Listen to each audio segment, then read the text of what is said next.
So good afternoon. Welcome to January's Fireside Chat. I'm glad you've joined me today, and I hope you get your questions answered.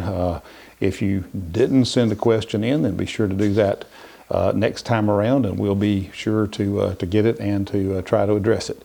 So today, I've read through the questions that I got and the comments that I got, and there's one question that I saw missing that I know you would have asked had we been together today. So I'm going to try to go ahead and answer that question, and that would be questions about when will we be able to come back into the dining room and back around Lowry's and be able to do group activities and be together again the way we had gotten back to just a few months ago.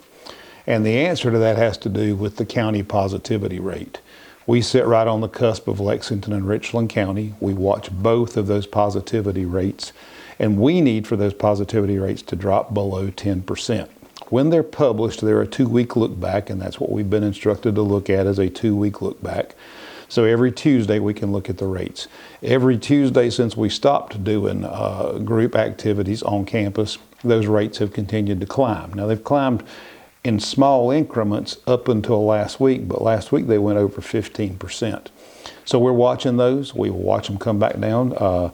You can hear those generally on radio and television. They're announced. It's a weekly thing that comes out of DHEC, and they call that the county positivity rate.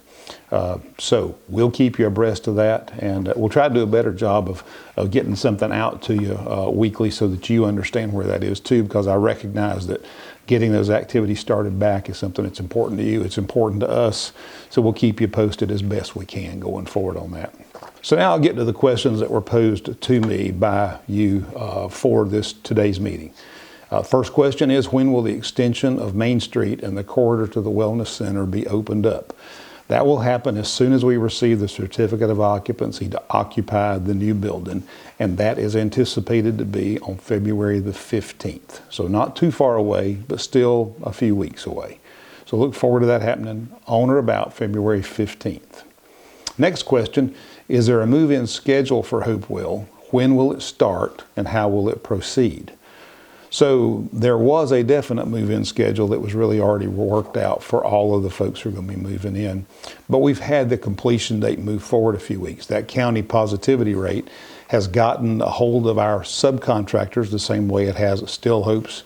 They have not had full work crews since about a week after Thanksgiving, so they work short a few hands every single day. That's slowed things down some, so we've pushed the date of completion out. We feel good about that date of completion and do believe that February 15th, folks will begin to move in. So what I can tell you generally at this point is that there'll be about 4 to 6 moves per week that will happen, and there are about 70 families that are scheduled to move in at that rate of about 4 to 6 per week. So we'll see those folks trickle in over about 4 months, more or less. So once again, that process will begin around February the 15th and will last for a duration of about 4 months. So the next question is, will there be underbuilding parking available at the Hopewell building for those going from their cottages in inclement weather, and is there an elevator nearby? So part of that answer is that the spaces directly under the Hopewell building are all to be assigned to the folks who live in the Hopewell building. But there are more parking spaces underneath the buildings. Those buildings are connected. The old building that we just finished building a year ago, the Greenway building, and the new building, the Hopewell building, all their parking garage connects underneath. So there are spaces there. We've never seen a time when the parking spaces under Greenway are all taken. Generally speaking, you can find a place or two there available, and there is an elevator right there. All of that will connect. So you could go there, use the Greenway parking garage, come up through that elevator to the first floor, and find your way to any part of the campus without having to be outside in inclement weather. Okay, for our next question, we had, tell us about the food service process and the added people coming to Still Hopes in the Hopewell building. So talk to you about pickup and delivery. You know, it's a little hard to talk about some of this because this is a moving target, as you know, as COVID continues to change. And we see things happening. We believe the positivity rate is about as high as it will go. We believe that it will begin to drop. We believe it'll come back under 10%. We believe things will change. but we need to see those things happen. So we assume we'll be doing pickup and delivery at this point for those first families who move into the Hopewell building, just as we do for you. We see that happening probably at the Palmetto Dining Room, just as it does for you. You've got to remember, we're talking 4 to 6 families a week. So in those first several weeks, it's just a little added capacity, not very much. And as time goes forward, we have a plan. We will open the new dining venue that's in the Hopewell building. It's just at the end of Main Street. It's available to you as well. But that venue will open.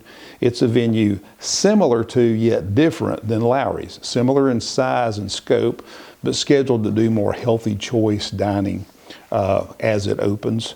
So that one will open as more people move in. And of course, we do hope we get back to the normalcy of having dining rooms open where you can sit down and dine. And in the new Hopewell building, there is another dining room there. It has indoor dining. It has outdoor covered dining. It has outdoor partially covered dining. And all those spaces are going to be available to everyone. Now, obviously, there will be increased demand, but it's going to come slowly. We are programmed for it, scheduled for it. We'll bring the help along to cover that. And the Palmetto Dining Room and all the other dining venues were always sized for this new group of people to come in. So hours will get a little longer.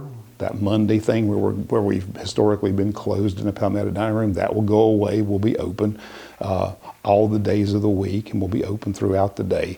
So things will change, but there won't be, you don't need to worry about these folks are going to come in and it's going to make lines get exceptionally long or change things for us. We will bring in more help and we will work it out. Okay.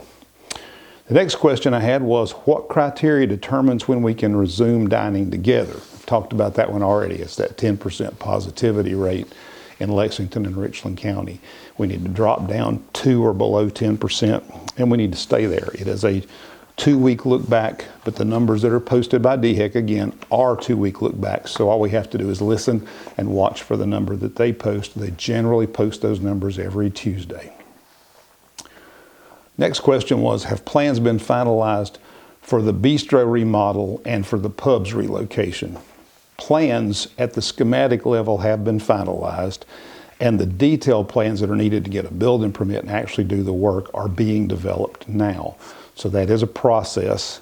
There'll be the process of developing the plans, letting the contract to build the building, getting the permits in place, and then building or renovating and expanding the current building. All that is projected to be completed by December 31 of this year. So I don't know the exact dates yet because we haven't gotten a contract signed by somebody to actually do the building, but that is our goal, that's our plan, and it looks to us like that will all work for a completion sometime before the end of 2021. Next question I had was, I'd like an update on Dr. Hurth's practice. Has his target patient load been reached? And how do you foresee demand with new residents and plans to accommodate that? Well, several answers. Dr. Hurth currently has 101 patients within his practice. And while he's gained some new patients over the course of this year, he's also lost a few patients. He's had some death. He's had some change of health conditions and folks who have moved forward permanently into a healthcare or assisted living setting where he continues to be their physician, but under a different contract arrangement than as a concierge practice that this question, I believe, relates to. We do anticipate a patient and volume increase as we open Hopewell. We, in fact, hope for and have planned for that.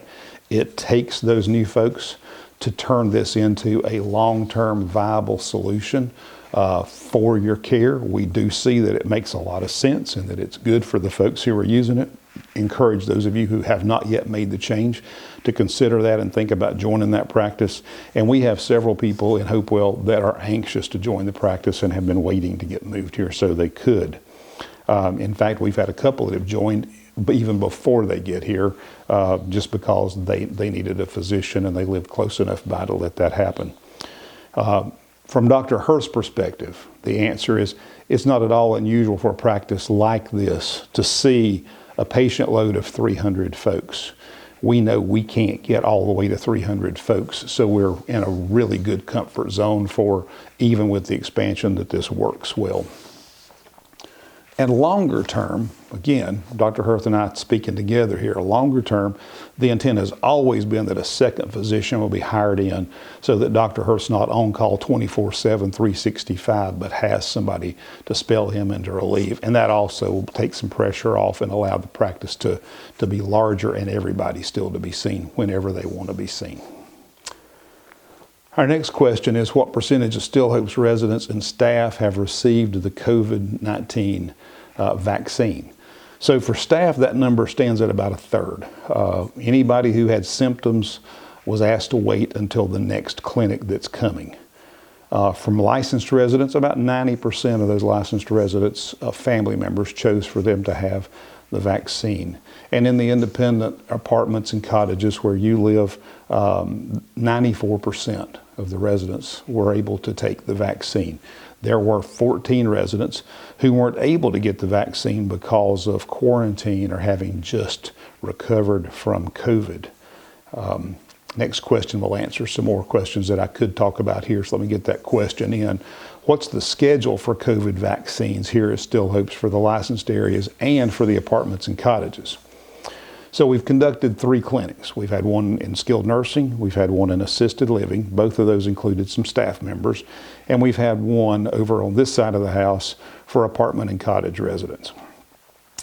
Those will all be repeated. So there are repeat clinics for each of those. And then there is, and at those 3 clinics, folks can take their second dose. But also, if you missed that first dose because you were recovering or because you had symptoms and were asked not to take it then, you can take your first dose there. And then 28 days after that set of 3 clinics, there will be one more clinic held that will allow those folks to take their second dose. So there are 4 more clinics coming. We've done 3. There will be another set of 3, and then there'll be a 4th one 28 days after that. When you got your first vaccine, if you look on the back of your card, you were given the date when your second vaccine will happen. That clinic will run pretty much the same way that the clinic ran today. Or not today, but in the last several days.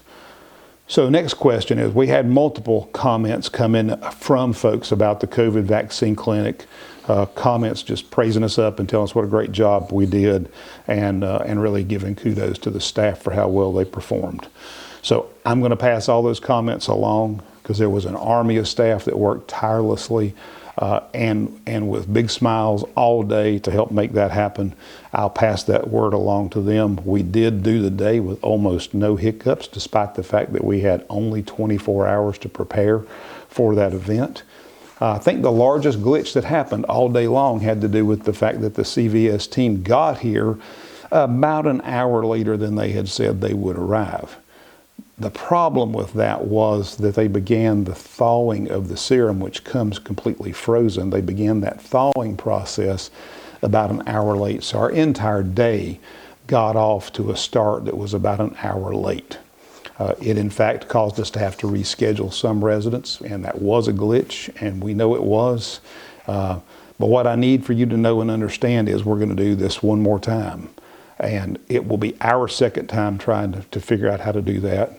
It'll be this CVS group's second time trying to come here to do that. We have no control over them. If they choose to come an hour late again, we could be running through the same thing again. So can't make any promises that we won't have that same glitch. We know what it was. We know what it would have taken to prevent it. CVS knows what it would have taken to prevent it.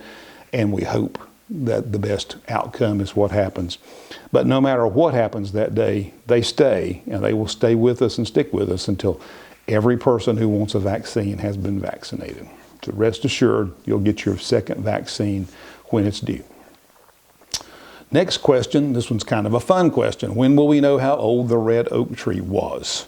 So I've known for a little while, but there was a contest that was being run among the residents through our activities program and Michelle to let people guess at the age of the red oak.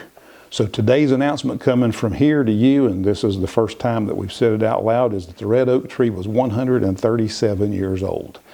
Want to also announce the winner of the tree age guessing contest and let you know that Miss Laura Lee Nance was the closest with her guess of 132 years old. Now she's going to receive a framed print of the oak tree as it stood out front of the mansion as a remembrance and as a prize. But if there's anybody else who wants one of those framed prints, you just watch for your Connections newsletter, and a future date, once we know the price and the size and all those pieces and parts for that, we'll let you know how you can order one of those at cost if you have a desire to have one of those for yourself. Then next, and almost finally, had an anonymous announcement from a resident to share with you today. If y'all remember when we met, we used to have a little section where people could just make an announcement. So here's the announcement. Please ask people to not take the common area newspapers. These are left for reading while you're in the common area, not to be carried away for personal use. And the big finale to this anonymous announcement is, we know some of who the people are that are taking it, and we're going to start telling. So that's all I got. We do purchase those for everybody to use, and we hope you'll read them, but read them there and leave them there for the next reader. And then this is one I just want to throw in that I want you to remember as we start to use these green reusable hinge plate containers for your food, that we need those to come back to us daily. This program that will keep landfills, a lot of styrofoam out of our landfills, and will help us and will actually help our cost, only works if you return the containers. If you keep the containers, they're pretty expensive, so we need to reuse them in order to make it cost effective and in order to have enough so that we don't have to supplement it every day with styrofoam containers anyway. So use them with pride, be glad we've got them, but return them every day so that we can get them through our commercial sanitizing machine and get them ready to go again. Thank you, appreciate your attention, have a great day.